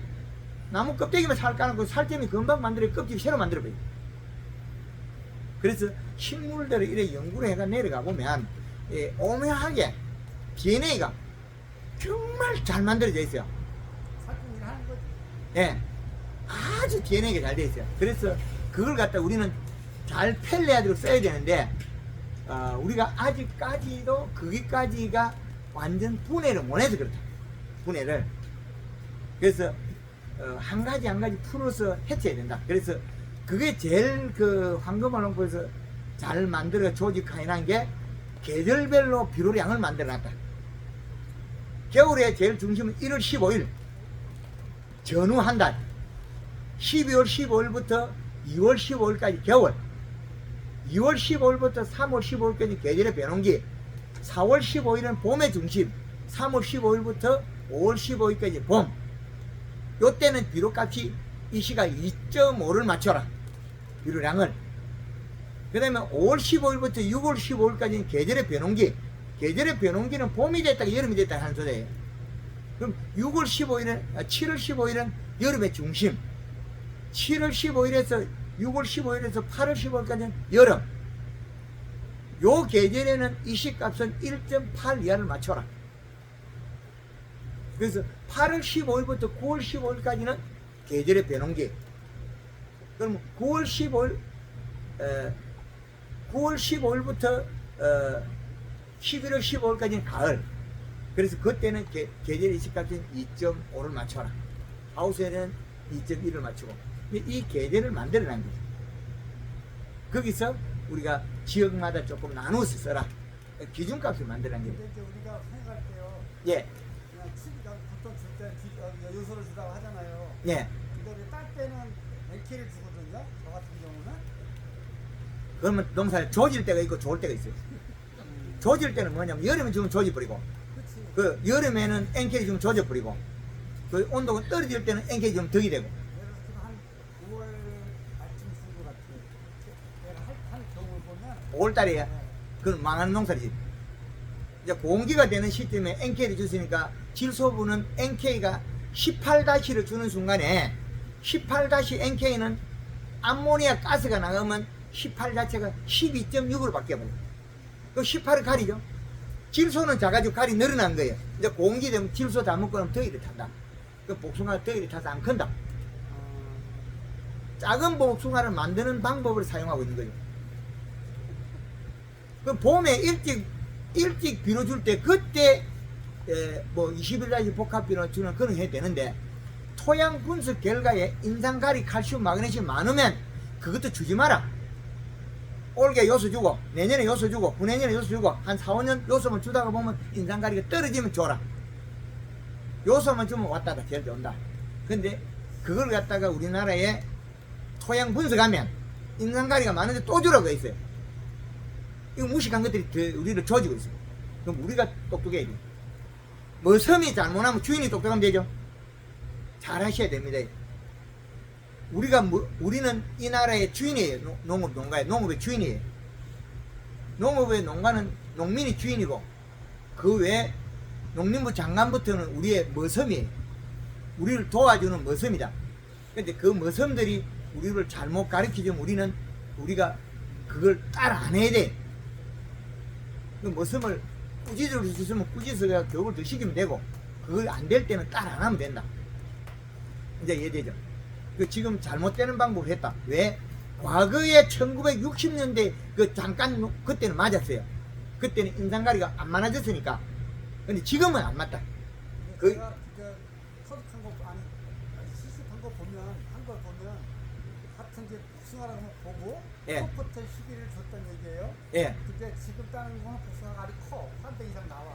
뭐 안쪽 왔다 갔다 하지만 10월 말쯤 따는 거는 잘된 얘기가 그 이해가 가요. 양달, 음달 다르다. 그 음달밭은 그래 묵어도 좀 괜찮아. 음달에는 양달밭은 안 된다. 그래 가리는 더운 비료, 따뜻한 성분이 따뜻한 비료, 온 요소는 시원한 비료, 이 두 개를 나눠놨다. 그래서 이제 9월달 들어서 NK 주는 건 괜찮아요. 8월 15일 주서 9월달 따는 괜찮아요. 가을 들어가는 그렇죠. 그럼 8월 20일만 넘어가면 우리 시원해지죠. 밤 온도 낮아지죠. 그때하고 지금하고 다르다. 그래서 우리나라에 쓰는 비료를 갖다가 가리는 더운 비료, 요소는 시원한 비료 쪼개는. 예. 비료 하나만 가지고 많은 차이가 납니다. 예. 지가 한 3가지만 들어오는 한 가지부터 먼저 있어. 세 가지 못하지만. 예. 기계 지금 정정을 해야 되거든요. 오늘 가야 돼. 저희 사무실에 사무실에 전화하면 택배로 옵니다. 아, 여기에 예, 예, 그래 하고 또 예. 두 번째는 지금 일반 은행 그 용문 기술 그 교육이 예, 질소 주지 말라는 게 그냥 아주 기가 따갑게 진짜 듣고 배우고 했거든요. 예. 근데 지금 교수님 말씀하고는 정반대인데 저는 교수가 아니라서 그래요. 저는 농사꾼입니다. 지금 수강된 교수 지금 저는 농사꾼이 돼서 그래서 저도 지금 깨우칠 점이 기계들 갖고 기계로 측정하는 거는 뭉뚱그리게서 측정된다. 전체 우리가 토양 분석표에 보면 제일 뒤에 가면 전기 전도율이 나와요. 그게 높게 나와요. 그거는 물에 녹여서 분석을 하기 때문에 높게 나오고, 우리 이 기계로 측정하면 낮게 나와요. 낮게. 그래서 제가 개발해놓은 거는 이 기계는 우리가 지금은 이제 그 어디에서 하냐면 양액 재배가 비료 물을 녹이가 주는 재배하는 거 있죠. 수경 재배, 딸기, 고추, 파프리카, 토마토 이런 거 재배하는데 거기에 이게 딱 맞아 되어 있는데, 우리 토양에 있는 흙을 기술센터에 가져가서 물에다가 용해를 시키가 분석하면 높게 나와요. 근데 실질적으로 가용할 수 있는 양은 얘가 더 잘 알아요. 성분은 모르긴 하나 전체 양은 얘가 잘한다. 얘를 기준을 잡아 있는 거예요. 그러니까 그걸 예. 사용할 때 여기 한주 밑에 해보고 뭐 며칠이죠. 그래서 요 센서는 여기 센서 봉에서 5cm 간격으로 우리가 테이프를 발라서 쓰면 돼요.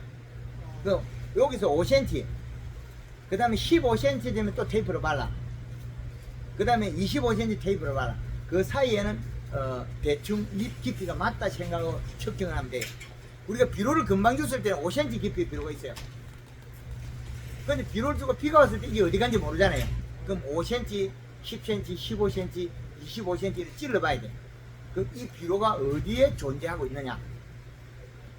그리고 수분은 35%에서 45%를 맞추면 된다. 수분이 많은 거는 관계없어요. 그러나 우리가 줄 때는 35% 물을 주면 돼요. 그래서 예, 물 줄 때. 그렇죠. 예. 예. 예, 그래서 예, 100% 된다고 나쁜 건 아니에요. 수분은 물을 주고 나면 금방 올라가니까. 그런데 이 기계마저도 약간의 오차는 있다. 예, 그런데 제가 몇 년을 농업농가에 이걸 적용시켜 했을 때 그나마 이기라도 있으니까 할 수가 있다. 우리 복숭아에 우리가 그 프로들을 만들어 놨고 맹장들을 만들어 놓은 분들은 이 기계로 다 측정을 하고 있어요. 비료량을. 비료값을 측정해서 가르쳐줘요. 과학적으로. 근데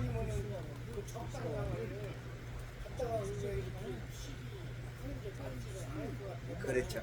근데 요걸 맞추고 그 다음에 잎의 모양과 각도를 다시 봐야 돼요. 잎 힘줄이 노나면 가리가 많다. 복판에 연맥.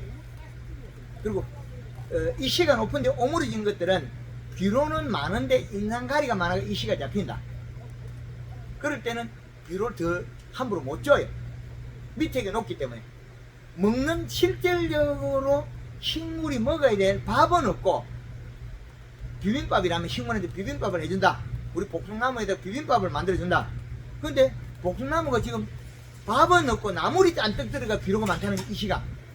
그럴 경우에는 비료를 더 못 줘요. 근데 나무는 안 되죠.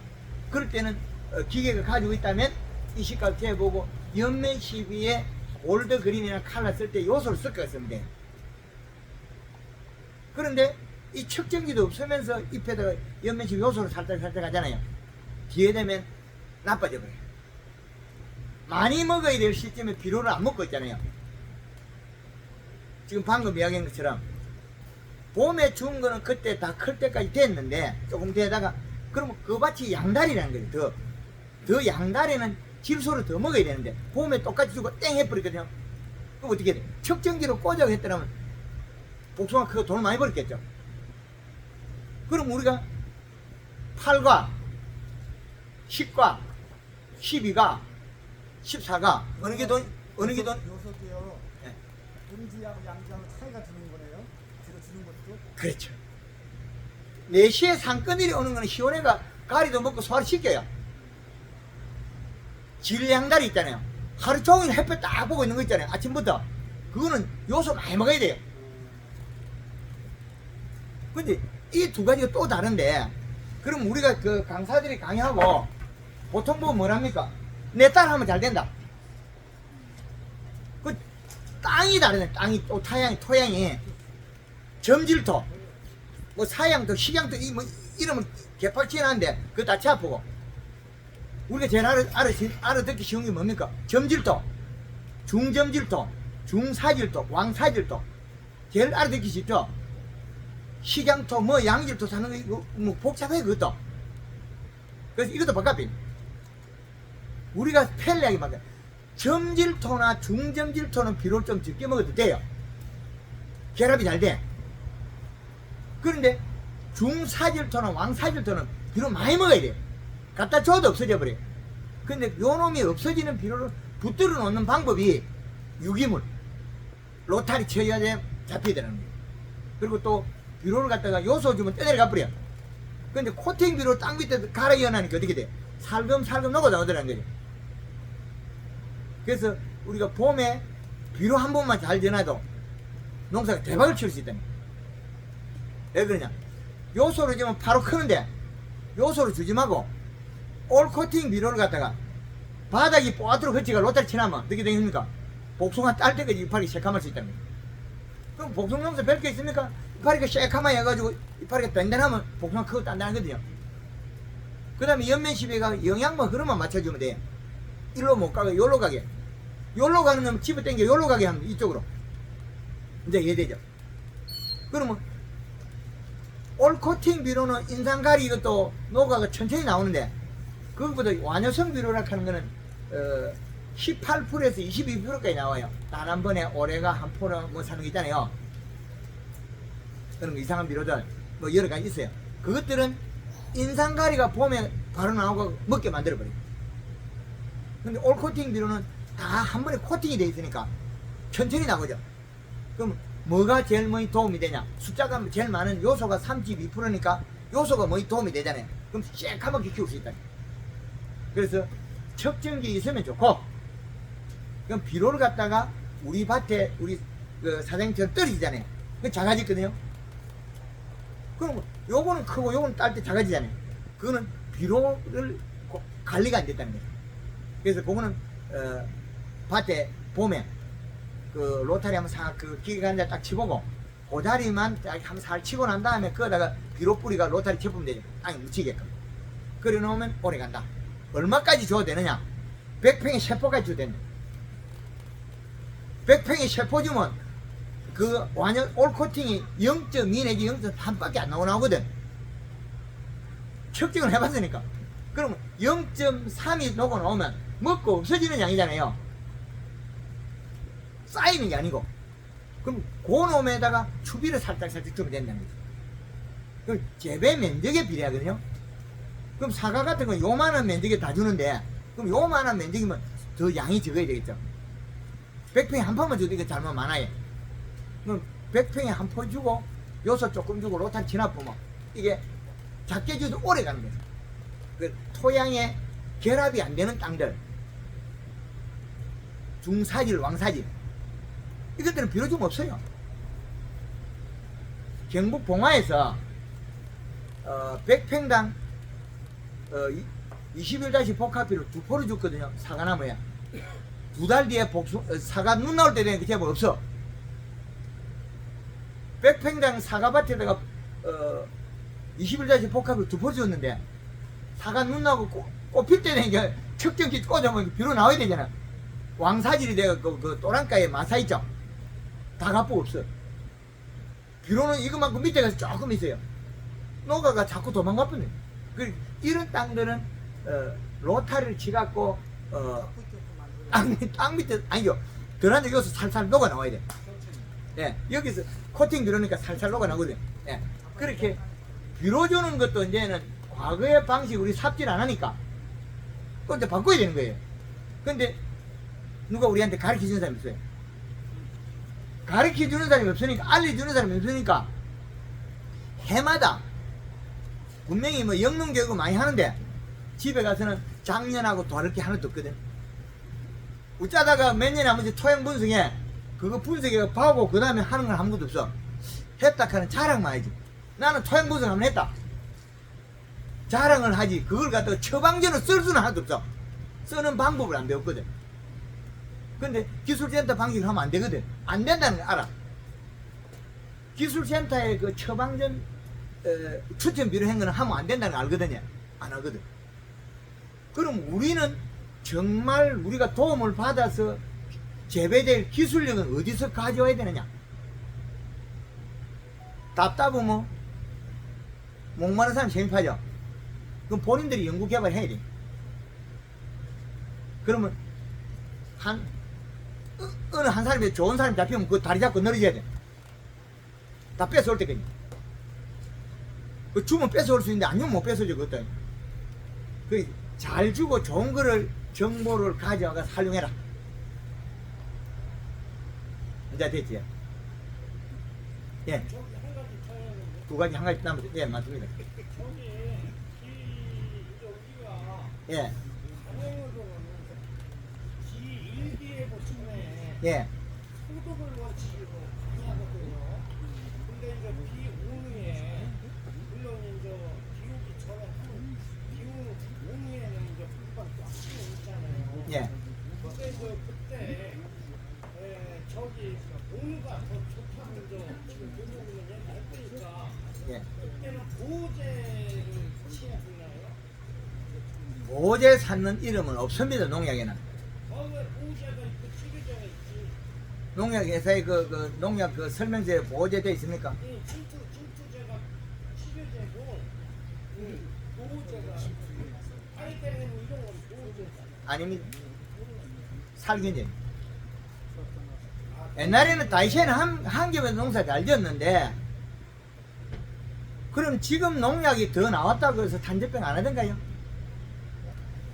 근데 그 보호제라고 자이렌 산소하고 안트라코하고 스테판하고 예. 타코린 예. 그게 이제 보호제고 조금 진행이고 이제 치료도 침투제도 쓰라는 얘기거든요. 아니 침투제를 써야 되냐? 보호제를 써야 되냐? 진짜대로 해야지 좀 안 해요. 우리가 소독할 때 예, 그게 이제 농약은 두 가지 방법이 있어요. 침투 유행성이 있고, 침투 유행성이. 그럼 우리가 이제 무좀약을 먹어가 치료하는 무좀약, 그죠? 그 다음에 발라가 치료하는 무좀약, 이 두 가지인데 두 가지 다 농약이다. 두 가지 농약이잖아요. 근데 그걸 쓰는 시기는, 농약은 또 효과는 자기만큼 나와요. 그런데 우리가 조심해야 될 게, 물에다가 잘못하면 농약이 없어져요. 물. 우리 집에 물 자체가 pH가 얼마냐? 그렇죠. 그래서 골드 그린, 골드 칼라를 물에 했으니까 pH가 뚝 떨어져요. 5점대에서 6점대에 들어가거든요. 그러면 약의 기능이 좋아져요. 근데 우리가 pH가 7점대 되는 거는, 근데 다이셰넴 같은 경우는 알카리성 약이에요. 근데 걔는 7점대 써도 좋아요. 그런데 약 병이 조그만 거 있죠. 약 양이 작은 거, 100g, 200g 산 소량이 있죠. 그것들은 산성약들이 많아요. 그것들은 물의 pH가 7대 넘게 치면 중화가 되는 경우들이 많습니다. 물의 pH에 따라서. 그 중화가, 예, 약을 타가지고 오래 두면 중화가 되고 약이 없어지는 경우가 많아요. 균제가. 그래서 약이, 우리는 더 공부를 해야 될 게, 약에 대해서 이제 들어가면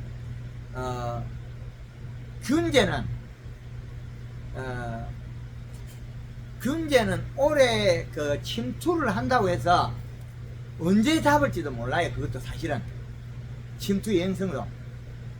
그 우리가 약을 안 친 사람 없을 거예요. 전에보다 아마 약을 많이 칠 건데요. 옛날보다 많이 쳤는데 결과는 어떻게 됐어요? 결과는 더 안 됐죠. 그러면 균이 발생하고 쳤다는 거죠. 그럼 다른 병은 잡았거든요. 못 잡은 게 뭐예요? 결정적으로 탄저병은 못 잡았죠. 그죠?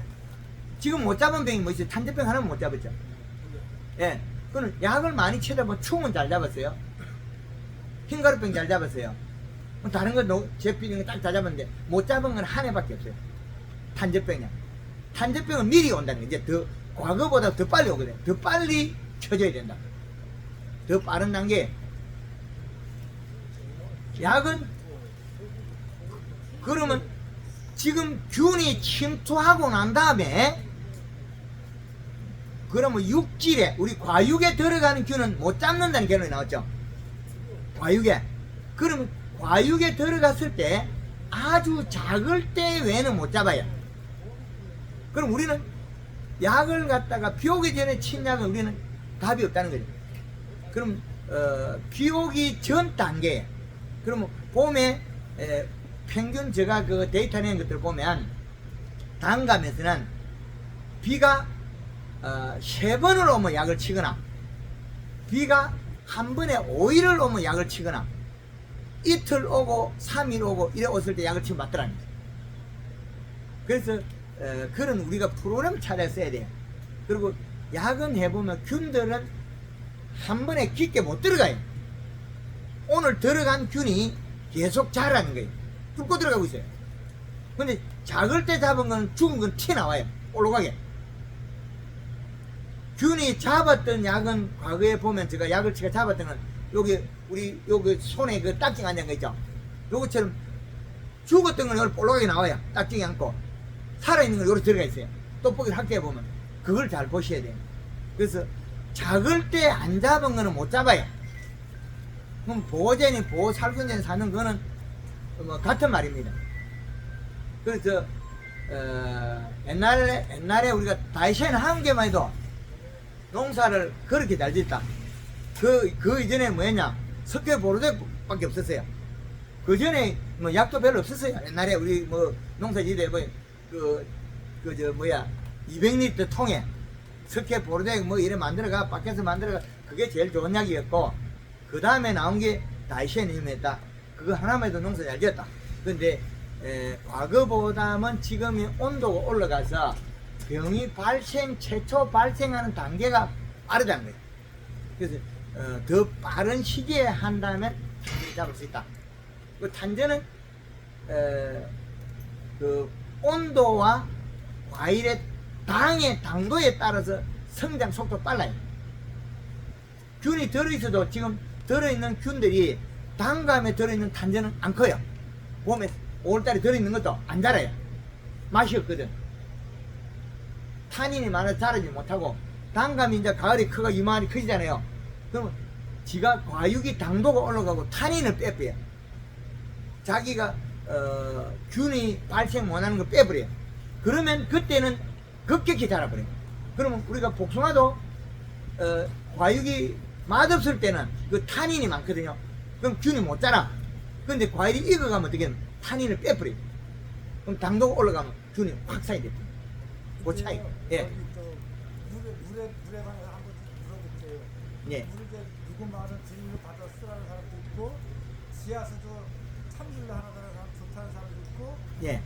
지하수를 받아서 한 사람이 좋다 소독을 하는 사람도 있는데 어느 게 맞는 건지 나도 궁금해가지고. 빗물의 pH하고 지하수의 pH하고 또랑물 pH가 다 달라요. 틀리겠죠. 예. 그래서 도랑물의 pH는 우리가 밭에 있는데 pH에 비하면 한 6점대 나와요. 6점 몇 대. 근데 이것도 위에 뭐 돌산에 밑에 있는 물레로는 pH가 뭐 8까지 올라가요. 밀양 골짜기 가서 얼음골 저 골짜기 돌 많은 데 가서 또랑물 못 써요. 더 pH가 높아요. 7.7, 8, 8점대 가까이 나와요. pH가. 그 pH는 석회 성질이 그 성분이거든요. 그래서 우리가 지하수에다가 이제 그 pH 맞게끔 빙초산을 이어가 쓴다든지 그렇지 않으면 황금말롱코에 골드 칼라 이으면 pH가 맞아집니다. pH가 뚝 떨어져요. 그 pH는 관계가 없는 거예요. 물하고 지하수하고는 관계가 없는 거예요. 관계 없습니다. 그 관계 있다고 볼 수가 없게 pH 때문에 알칼리냐 산성이냐 이 차이거든요. 그 이제 약간 pH를 내리는 소는 산성을 끌어내리거든요. 그럼 강한 산성을 써야 돼요. 그럼 골드 그린이나 칼라 산도가 낮아요. 그래서 눈에 들어가는데 마시면 안 돼요. 큰일 나요. 눈에 들어가면 안 돼요. 타요. 지하에서 바로 써도 상관없다는 얘기네. 그렇죠. 거기 쓰면 pH가 떨어진다. 농약은 이게 예민한 부분이거든요. 함부로 많이 말을 잘못하면 그 회사의 제품이 안 팔리고 뭐 이래가지고 제가 맞아 죽을 수 있어요. 그렇기 때문에 농약은 우리가 균이 앞에 발생한다. 그래서 앞에 좀 집중하자. 앞쪽으로 과거보다는 앞쪽에 온다. 그리고 농약은 균을 죽이는 거지 보호살 그냥 살균제다. 한마디 똑같은 말이에요. 그래서 이름을 요즘 강사들이 보호살균제 나누는데 의미가 없습니다. 저희 농원에서 탄저병 잡고 할 때 쓸 때 거의 다이센 톱신밖에 안 씁니다. 그거만 해도 농사가 되는데 굳이 비싼 거 쓴다고 달라지는 거 없더라.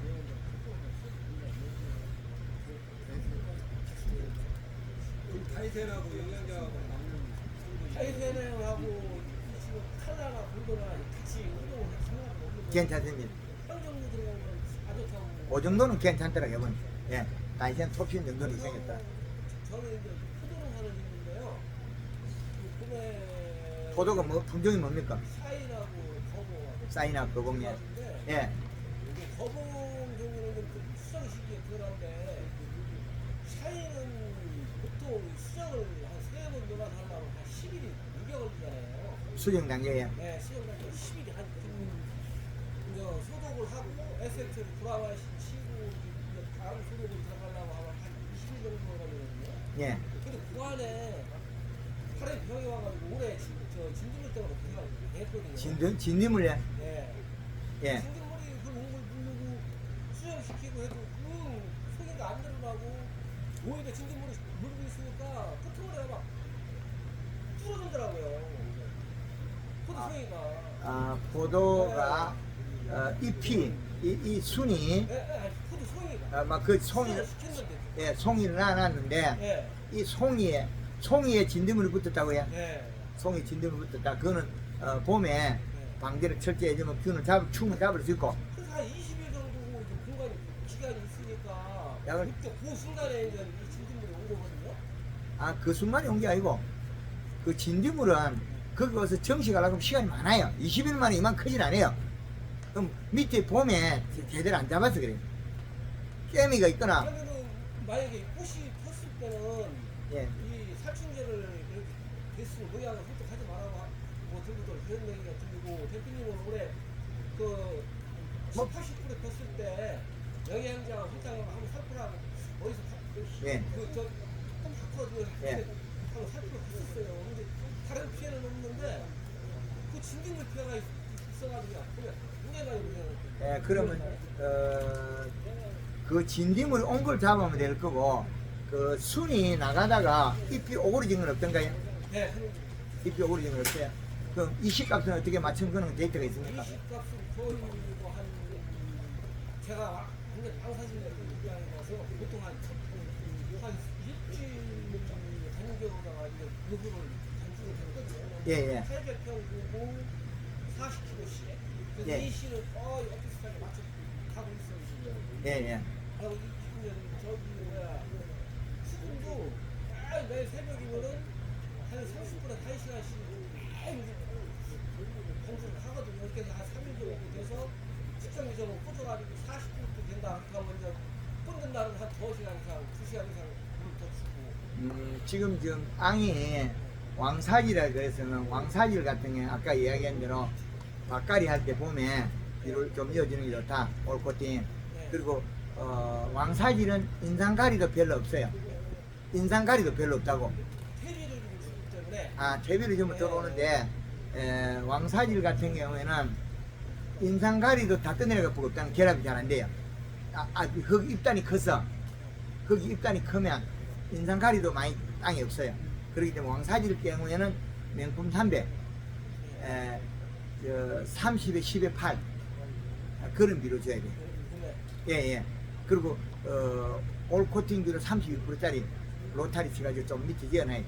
봄에는 가을에 유박하고 태비는 10월 말년에 뿌리고 이제 비료를 봄한 2월 말년에 하면 초에 그때 로타리 로타리 치거든요. 그렇죠. 그래 할 때 올 코팅을 해라. 올 코팅을 한 100평에 한 2포 정도 해놔비라. 그리고 그 밸런스를 맞춰라. 살짝 비료를 좀 줘. 그러면 일이 수월하고 더 품질이 좋은 게 나와. 순한 게 안 맞거든. 그래서 유실이 많은 땅들의 관리 방법과 유실이 적은 땅의 방법이 다르다. 왕사지라고 대비를 계속 쓰면 또 인상가리 계속 늘어나요. 인상가리가. 예, 그리고 인상가리가 안 늘리고 유기물을 합당하게 보충하는 건 유박이 더 낫다는 거예요. 그 유박을 주되 봄에 주면 내 땅에 있는 잘못 질속을 먹어본다.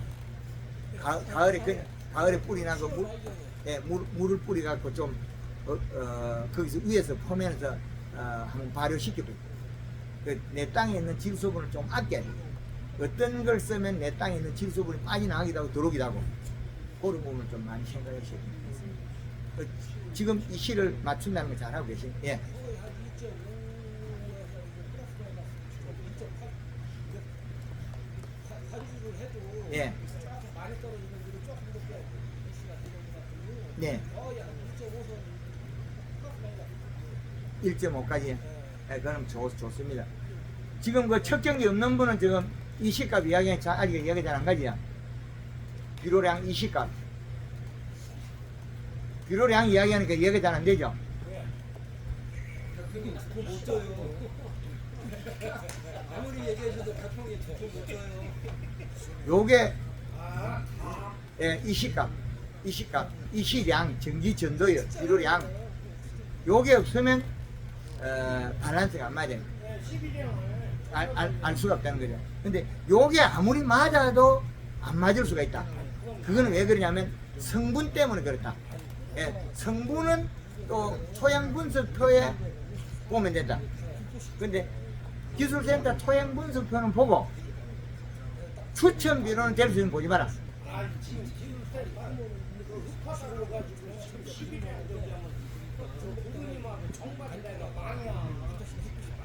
예, 그래서 우리가 앞으로 그 비료를 갖다가 정말 잘 줘야 되는데 이 비료를 잘못 주면 우리가 경제적 손실이 나요. 근데 재배를 해보면 100평당 우리가 요소를 한 포를 주면 마늘이 150kg 나와요. 마늘이. 감자는 350kg 나오고 양파는 800kg 늘어나요. 100평에. 그 비료 한 포의 역할이 엄청나거든요.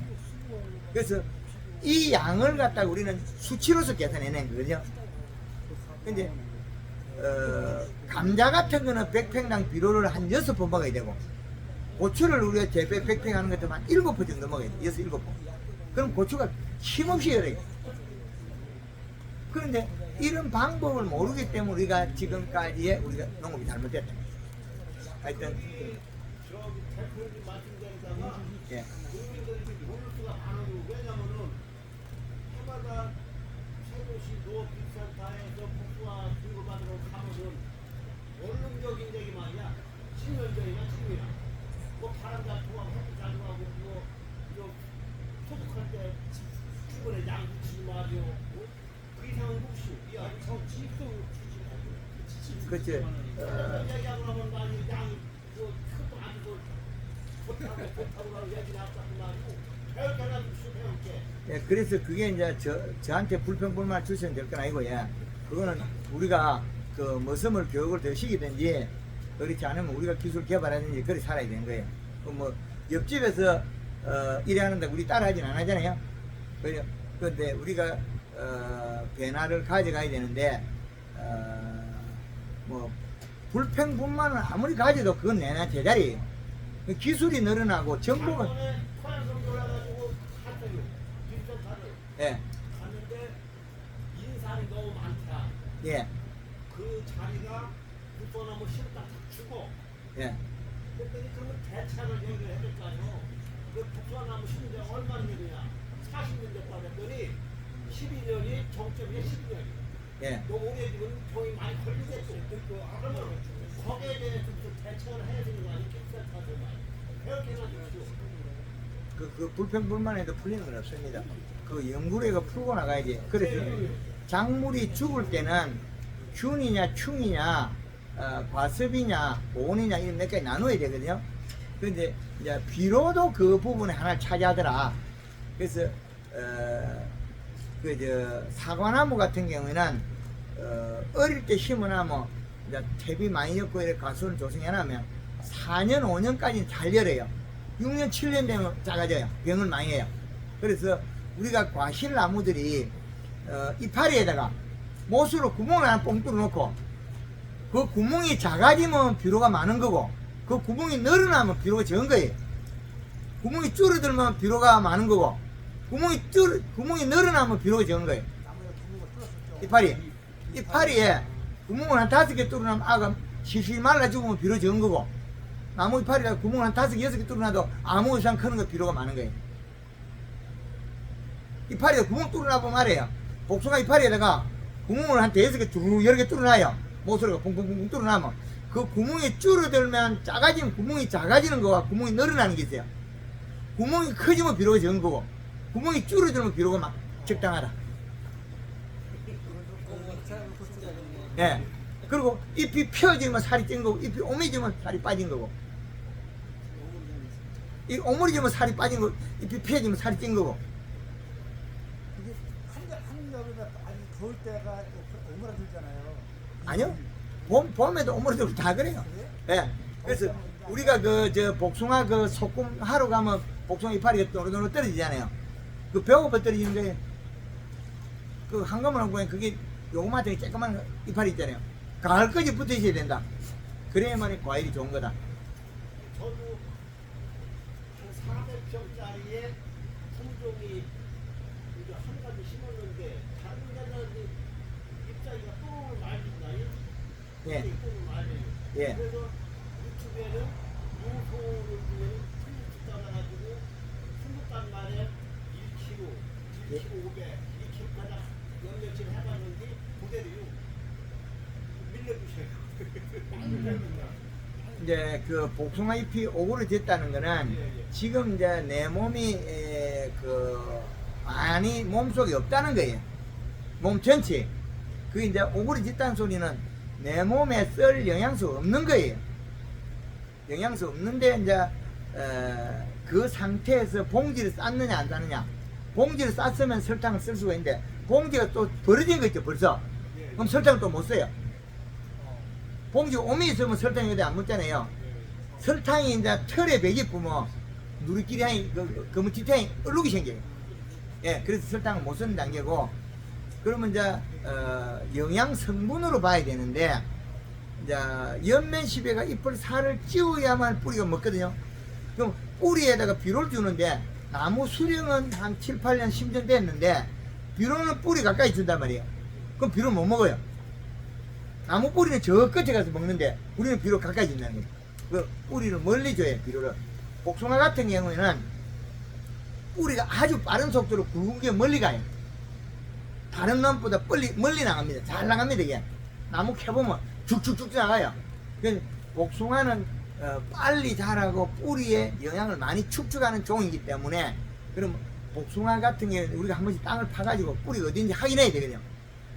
뿌리가 있는 자리에 비료 줘야 되는데 뿌리가 없는 자리에 비료 주는 것 같으면 안 먹어요. 그리고 그 나무가 봄에부터 연면식이 충분해가지고 그 나무가 그 비료를 먹을 수 있는 조건이 아니냐. 지금 비료를 못 먹는데 말려있죠. 그러면 뿌리에 비료를 줘도 못 먹어요 얘는. 왜? 내려가는 게 없기 때문에 뿌리 일을 안 해요. 그래서 얘는 살리는 게 뿌리에 물론 비료도 줘가 이 시기를 맞춰야 되지만은 잎을 배로 계속 영향을 주고 그러면 비 오기 전에 영향이 치고 비 오면 또 치고 비 오기 전에 영향이 치고 계속 반복해주고 잎을 살을 찌워서 영향을 계속 내려보내야 돼. 요런 부분이 어떤 부분이 이렇게 생기냐면 겨울에 이제 고추모 봄에 하잖아요. 그때 보면 상토에 가리가 많아가지고 고추모가 노랗탱탱하게 요래 되는 게 있어요. 노랗게 안 크는 게 있어요. 그건 주인이 잘못인 게 아니고 상토 자체에 고추모가 겨울에 온 것들이 상토가 이식값이 높은 거예요. 그 비료가 아니고 가리거든요. 소금이 많아요. 그런 것들은 이제 맹물 시비를 해주고 하루에 한두 번씩 맹물 시비 해주고 그 다음에 한 이틀 3일 하면 영양제를 치워줘야 돼요. 그럼 지금 그 나무를 풀어내는 방법은 비가 오니까 비 오기 전에 영양 치고 비 오고 나면 영양 치고 비료 뿌리나 계속 영양 쳐줘야 돼요. 조건은 단 비가 와서 씻었을 때 그렇지 않으면 5일에서 7일 만에 영양을 쳐야 돼요. 과실이 많이 먹기 때문에 힘을 만들기 어려워요. 과실이 만들기 잎이 얇기 때문에 영양을 먹으면 낮에 거는 먹고 밤에 토해버려요. 그 비료를 줘놔서 뭐 병을 일으켜. 왜? 낮에 거는 영양제 치모 먹고 지가 뿌려온 거 겨우 조금 먹었는데 비료를 주는 거 줘도 못 먹어요. 왜? 우리들은 내려가야 비료를 먹을 수 있어요. 지 스스로는 못 먹는 단점이 있어요. 왜? 뿌리 미생물에 건강 미생물한테 영양을 공급시켜야 되니까 그게 활동을 한다는 거예요. 그래서 영양을 주고 요런 때 요즘 장마 때 비 올 때 오늘 영양제 비 오기 전에 쳤다. 그럼 비가 왔다. 그 다음에 또 치고 그 다음에 한 이틀 비 안 왔다. 그러면 비 오기 전날 또 치는 거예요. 그럼 그 횟수를 자주 해주고 비로 이식값을 맞추면 살아난다. 그 방법 외에는 없다는 거예요. 그러면 지금은 칼라 7월 15일 이후부터는 칼라만 써라. 그렇게 하는 게 좋겠습니다. 하여튼 예 제가 해방살보자요. 나랑 예 예. 예. 가수원 배 예. 예. 예. 그래가지고 재작년이지? 칼라하고 그린하고 사다 놨다가 예. 작년에 꽃 냉해 피해를 받아가지고 인사를 못 줬어요. 예. 그렇게 해서 올해는 열심히 비료하고 칼라를 줬거든요. 예. 하고 예. 그랬는데 제가 이렇게 뭐요 못생긴 게 많이 생겨가지고 그래 예. 이파리는 좋았고 뭐 생긴 거는 봄에 늦서리를 맞았다. 배 꽃폈을 때 그때 어릴 때 썰이를 맞아가지고 굳었대. 썰이를 맞아가지고 배는 썰이 맞아버리면 안 되거든요. 썰이 맞았다. 작년에 소리 맞고 올해는 글쎄 그 못생긴 게 많이 달렸더라고요. 그렇죠. 그리고 올해도 썰이 맞았다는 거예요. 올해도요. 예. 거기 그 가수원이 그 옆에 혹시 뭐 길이 도로가 나거나 그런 건 아니에요? 그런 통도로는 아니죠. 목록길이. 용업용차 다니는. 아, 그 정도는 괜찮아요. 샀어요, 왜 샀어? 고속도로로 갑자기 지어버리고 이럴 때는 농사는 그때부터 안 되는 경우가 있어요. 고속도로 같은 거 만들어 지어버리면 그게 온도가 차버리는 경우가 있거든요. 그런 경우는 안 되는 경우가 있습니다. 예. 예, 그렇죠. 요렇게 온도가 올라가고 내려가고. 길이가 좀 많아요. 예, 그래서 그거는 지금 못 생긴 거는 우리가 그 봄 늦서리를 맞았다. 늦서리를. 그래서 꽃 피었을 때 그때 늦서리나 이런 거 오걸 대비해서 꽃 피었을 때도 영향이 쳐야 됩니다. 그리고 수정이 안 돼서 털어지기도 하고 수정이 문제가 있습니다. 요즘은 과거에는 배꽃만 피면 수정이 다 됐는데 벌이 많아가지고 요즘은 벌이 없어서 수정 안 되는 경우가 많습니다. 벌이 없어가지고 그런 부분도 있기 때문에 배 같은 경우에는 황금을 놓고 크고 아주 잘 되는데 문제는 수정은 문제를 그 냉해 늦설이 맞는 그거는 좀 농가에서 어떻게 해야 됩니다. 열심히 하기는 하는데요. 예. 한번 저희 밭도 한번 와주셨으면 좋은 말씀인데 그거 다 가자면 제가 살아있지도 못할 겁니다. 이따가 밭좀 한번 가보려고. 예, 이쪽에 한번 가보겠습니다. 예, 예, 다 일을 안 해요. 예. 아까 여기 있는 분이 질문하는가 비슷한 내용인데 그게 지금 고추 같은 거는 NK를 되게 주잖아요. 고추 재배에. 네. 음. 근데 이제 대표님